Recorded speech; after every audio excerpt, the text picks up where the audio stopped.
What's going on YouTube? Today I bring you my number 13 power rank team for the 2021 NFL season. Took a little break there, but we're back.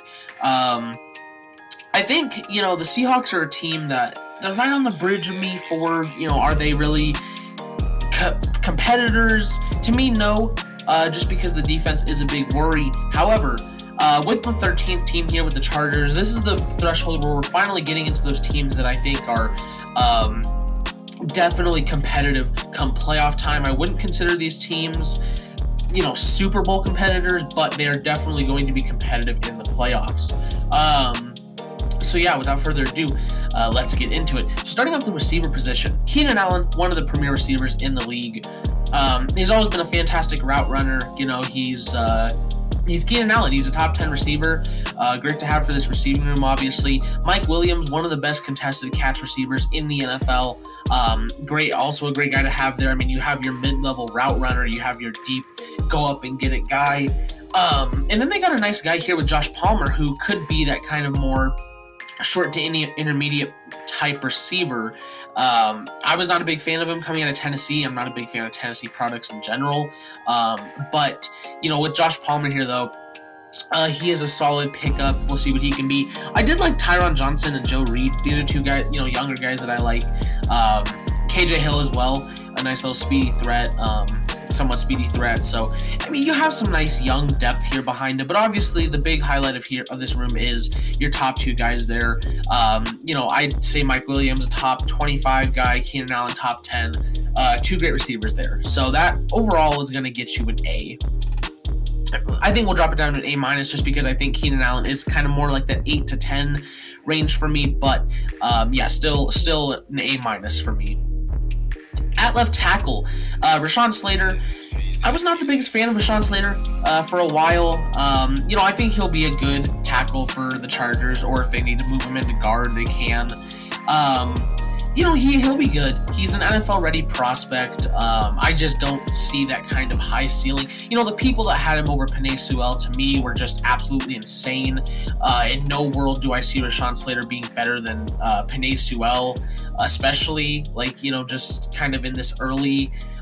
even though Rashawn Slater is a much more ready prospect, Penei Sewell is just a better prospect. So that was kind of weird to me. Still a good tackle. I would have much rather taken Darrisaw over Slater personally, but I understand it for the Chargers, just being that their offensive line is still not the best. They definitely upgraded it, but still not the best. So getting a guy with the versatility of Slater was great, obviously. I think he'll be a solid tackle, just was not my favorite tackle prospect like some people's. Behind him, Trey Pipkins, who was bad as their starter, obviously, but I think as a backup, you got a nice experienced backup there. So overall, I mean, no one behind those guys, but your left tackle room, it's solid, it's young, it's got, potential for sure. Your backup's got a ton of experience now. So overall, I'm going to give that room a C+ for right now. Left guard, Ode Abushi. I think that's how you say his name, at least. I've really hadn't heard of this guy actually before. He's a fine enough guard, I guess. Not much really to say about him. He's not the best guy in the world. Definitely not someone you'd like starting for you. No one really behind him, so that's going to get you an F+. He's not a good guard. I mean, maybe he's a bit of an upgrade over Forrest Lamp, maybe. But I don't think he is, so that's going to get an F+ there, because there's not even anyone behind him. Center, Corey Linsley was the best center in football last year. Will he keep it up? We'll have to see. But he was fantastic for the Packers. So hopefully he was a good signing again. Another guy that I predicted correctly, because I really loved this fit on the Chargers for Linsley. So we'll see how he plays for them. Scott Quessenberry is whatever as a backup behind him. Some potential there, I guess. Doesn't really matter. You got Corey Linsley, who, again, you're hoping replicates what he did last season. Because, again, he was the best center in football, but we'll see. But that is obviously a great guy to have there, and it's someone who's okay, I guess. Behind him, that's good enough to get you an A- as well. Similar to the receiver room. At right guard, Matt Fiedler over from Pittsburgh. He's an upgrade, probably, over who was their right guard last year. It was Trey Turner, not probably. He is an upgrade for sure. Feeler's far from the best guard in the NFL, but Trey Turner was god-awful. So, good luck with that, Pittsburgh. That's definitely an upgrade. Brendan James was whatever coming out of college. I wasn't a big fan of him. But, you have definitely an upgrade at guard there. He's solid enough, and someone with some youth and potential behind him. That'll give you a C for right now. And then right tackle, Brian Bulaga, also coming over from Green Bay a couple years ago. He's kind of declined a bit in play since he did come over to play for the Chargers. But he is still, one of the better tackles in the NFL. No one really behind him, some names that have a bit of potential and stuff. But, he's since Bulaga's kind of declined a bit since he came to the Chargers, still a good tackle, but you've not really got anyone behind him. That's going to be a B- for right now. So overall, this offensive line, much, much, much improved from last season. Yeah, the guards could still use a lot of work, but you do have still a solid right tackle, hopefully what you hope to be the best center in football, and a left tackle with a ton of potential. Because, I will admit, I didn't like him as much as like Sewell or Darrisaw, but he does still have that potential for sure. And there's, definitely a world where he is better than those guys. I just don't think it's this one. So overall, you have definitely a much more solid line than you had last year. Great for Justin Herbert. Moving on to tight end. Bringing in Jared Cook from the Saints. I like it. I think he's a good fit with the Chargers and kind of what they like to do with their tight end. Jared Cook obviously up there in age, though, a bit. One pickup I really did like was Trey McKitty. He was a fantastic tight end out of Georgia, so I really like him. Again, I also think he fits this Chargers mold for a tight end really well. He could definitely be that new Hunter Henry for them, so I really liked that pickup. And they've got some really nice depth as well beyond that. They have, Donald Parham, who's a really solid, probably number 3. You have Steven Anderson and Matt Seibert over there as well. Overall, it's a pretty deep tight end room with a solid starter and a really solid young backup with a ton of potential that I really like. I think a lot of these guys really fit the Chargers mold as well. So this is a very good tight end room. It's not quite good enough for me to give it like an A, but it's a B for right now. It's a pretty solid tight end room. And then moving on to quarterback, Justin Herbert had the best rookie quarterback season of all time. You have to expect regression with that. Now, I understand, yes, they upgraded the offensive line. I understand that. And that'll help, obviously. There's a chance he doesn't, regress. But I don't expect him to be better in his second year. I just, I don't see it. He's a great quarterback. He's going to be one of the premier quarterbacks going forward in the league. But it's just, to me, I don't feel like you can expect, I don't expect any progression. If anything, I expect regression. Now that'll be helped once again by the offensive line, but I don't see him getting better. But maybe the Chargers don't need that because he was fantastic for them last year. I think he will get better in the future. I feel like he's one of those players that's going to have a sophomore slump. Behind him, you got some interesting guys. Chase Daniel is I guess from the Lions, not somebody you preferably have even as your backup. Easton Stick is once again just you would not want him as your backup. And KJ Costello, an interesting guy to maybe develop into a backup from Old Mississippi, I believe it was. He's got some solid traits, but we know Justin Herbert's the quarterback going forward. Again, I expect a tiny bit of a sophomore slump. I don't expect him to regress, or I don't expect him to progress. If anything, he's going to regress a little bit or stay the same. But again, that's fine for this Chargers team that's very talented.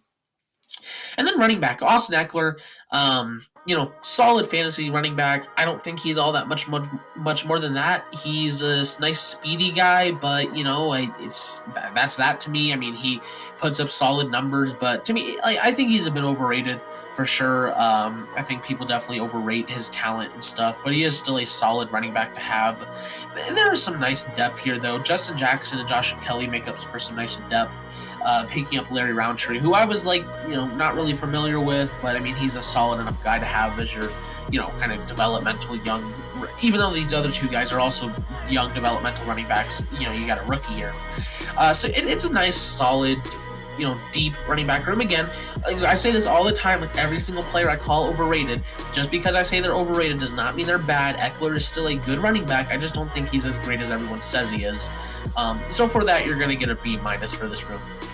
Overall, this offense, really solid. You've got playmakers everywhere. You've got a quarterback of the future. The offensive line definitely got upgraded. You've got nice veteran pieces. You've got nice young pieces. This is a really nice offense to like. I feel like with this Chargers team, and I guess, of course, we'll talk about it more in general after the roster breakdown. The offense is not going to be this team's weakness, and it's not the defense either, but, we'll get to that in a little bit. But moving on to the defense, this is a very talented defense. There's a few holes, but, first off, I want to establish the fact that they're almost definitely playing 3-4. Brandon Staley is your new coach. They're going to be basically playing the Rams defense, so I don't know why they have him set up here, but, I'll do my best with it. So one defensive end room, you're going to be having Joey Bosa, as that 3-4 D end now. He's still obviously going to be much more of a pass rusher than a true 3-4 D end. But Joey Bosa, one of the premier pass rushers in the NFL, highest paid pass rusher in the NFL, if not the highest paid defensive player, I'm pretty sure. Yeah, extremely good talent. So he's great to have, obviously. I mean, enough said there. He's elite. Behind him, you can put a number of guys here for just simplicity's sake. I'm just gonna put, Justin, because he'll play defensive tackle. For simplicity's sake, we'll just say, whatever. They have a deep defensive tackle room. And so Joey Bosa here, even regardless if they didn't have good depth, Joey Bosa is still one of the game's elite. But because there is no depth, it's going to be an A instead of an A+, but Joey Bosa, elite. Other defensive end room, Jerry Tillery, probably starting over there. Behind him, I mean, where did he, I swear they had Isaac Rochelle went to the Colts, huh? So, yeah, I mean, Jerry Tillery, you don't really have any depth behind him, to be honest, but, he'd be a solid defensive end. The other guy to kind of watch out for here is, it is Uchenna Nwosu. He could play that defensive end role. He could also kind of play that outside linebacker role. He probably will play, more of that D-end role. But Jerry Tillery can as well. So, I mean, I guess, one of them is going to be the backup to the other, which brings some nice depth there, obviously. Again, they have it set up really weird here. Fackrell and Rumph are definitely going to be, outside linebackers to me. So, yeah, you have Uchenna Nwosu behind him. So, I mean, that's going to boost you up to, I guess it's a C+. You have two young guys who do have potential. The Chargers like both these guys.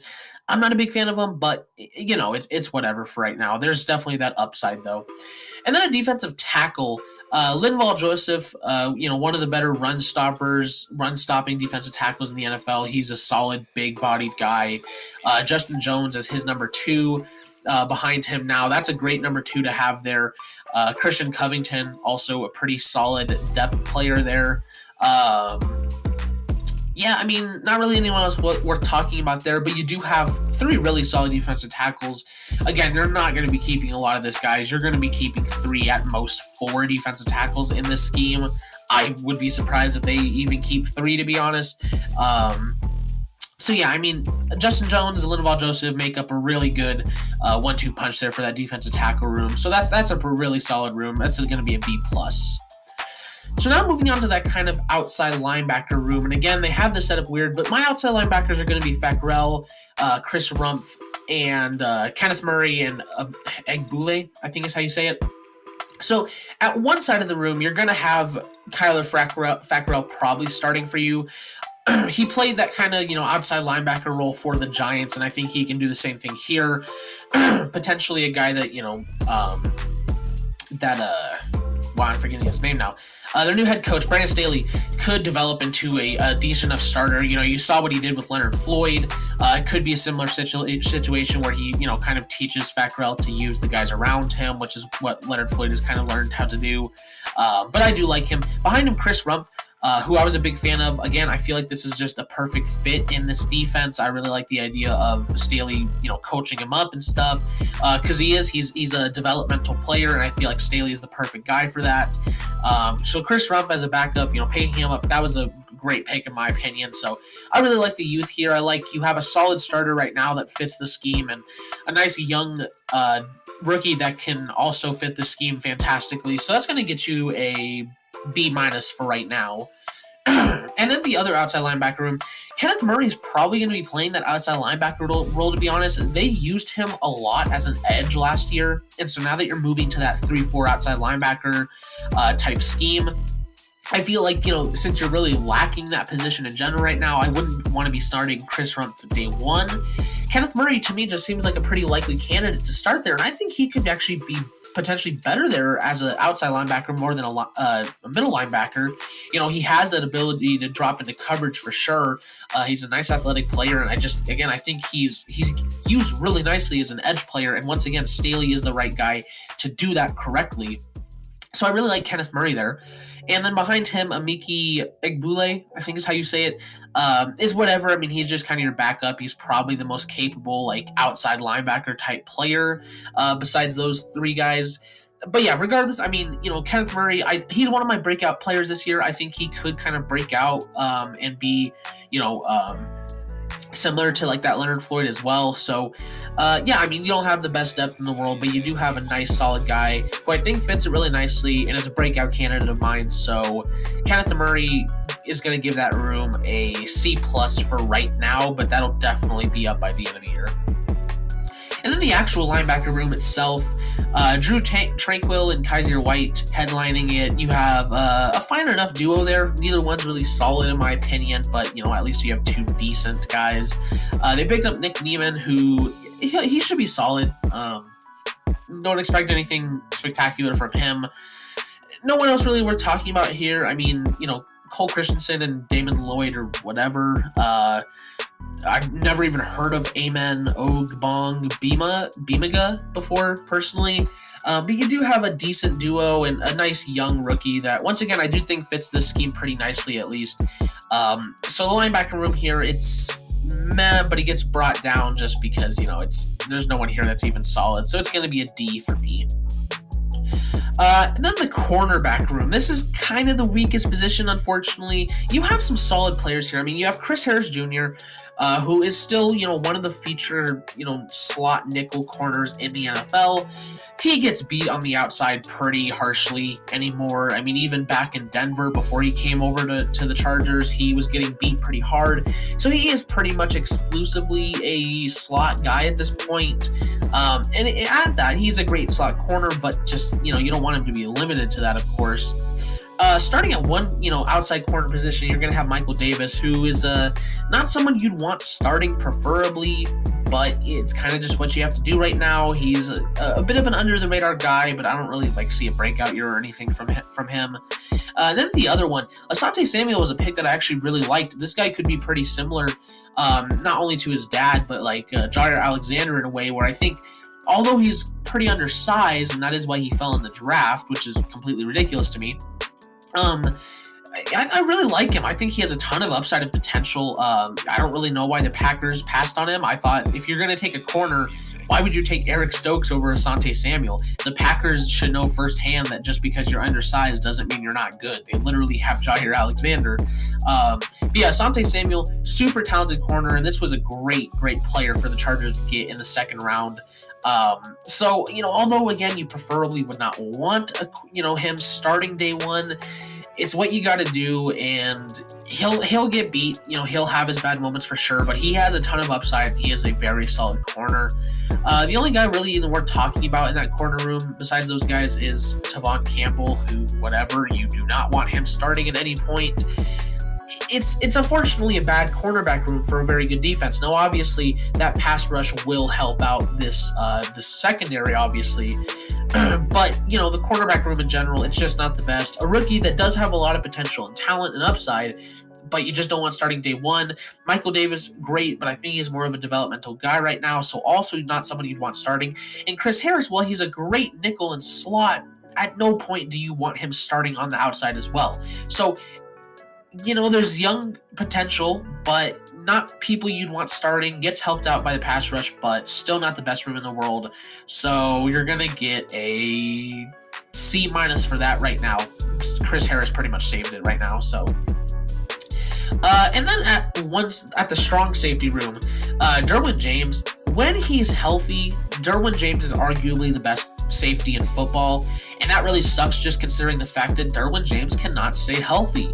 I think if he does stay healthy, he's easily a top 3 safety, but again, it's just about staying healthy. If Derwin James does go out for injury again, let's say you don't really have anyone else here you'd want starting, don't even know who Eloy Gilman is, so, that's definitely not optimal for the Chargers. There's no one behind him, so Derwin James, just for someone who struggled to stay healthy, that's a little concerning. When he's healthy, fantastic safety. Can he stay healthy?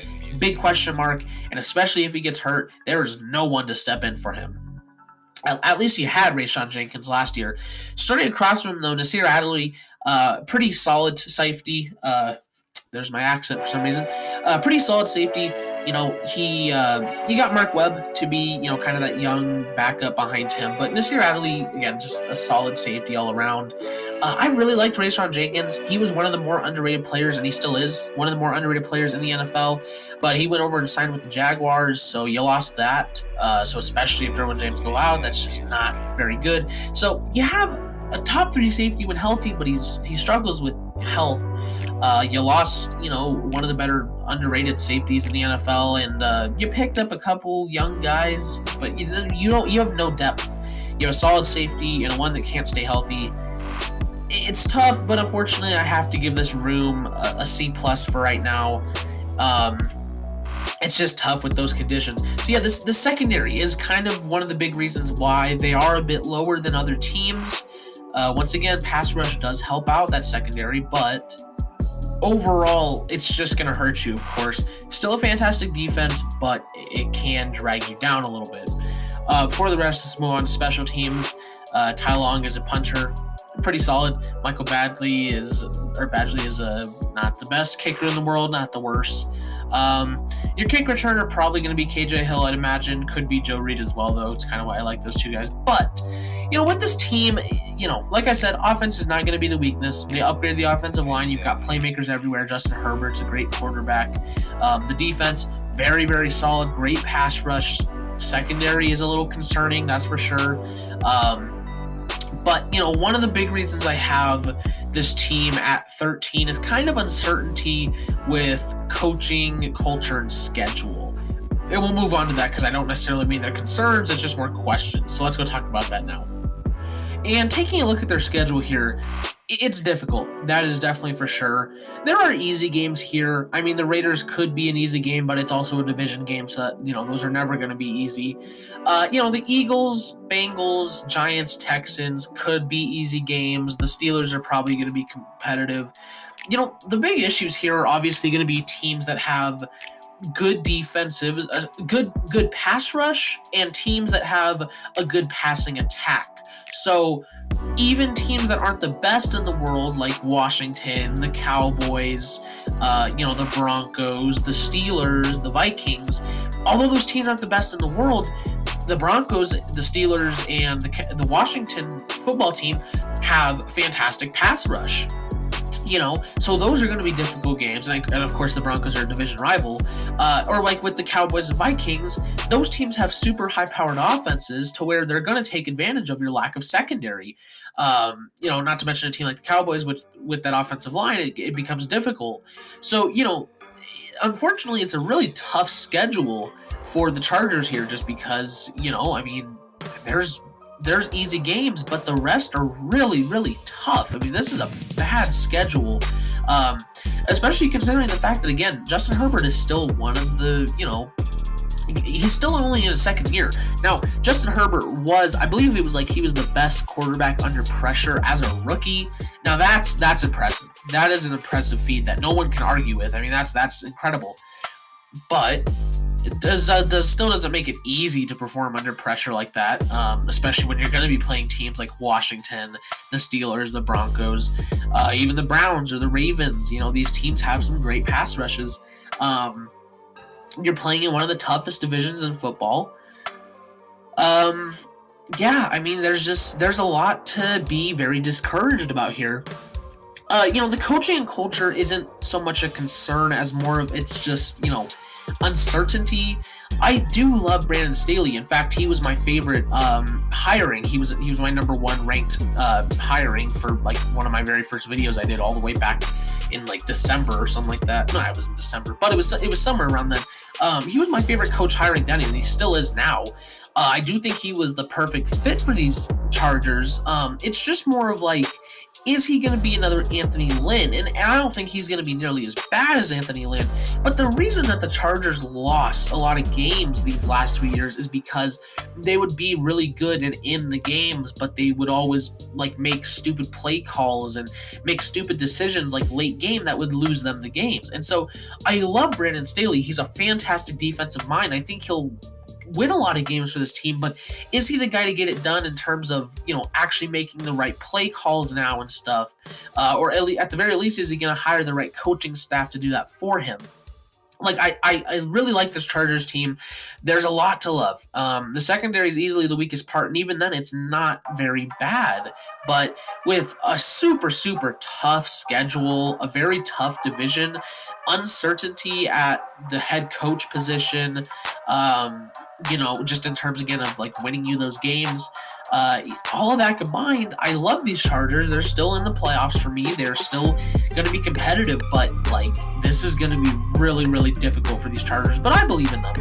But that is why I have them at number 13. So if you guys liked the video, don't forget to leave a like, subscribe, and hit the notification bell so you never miss an upload. Thank you guys so much for watching, and I will see all you guys in the next video. Bye-bye.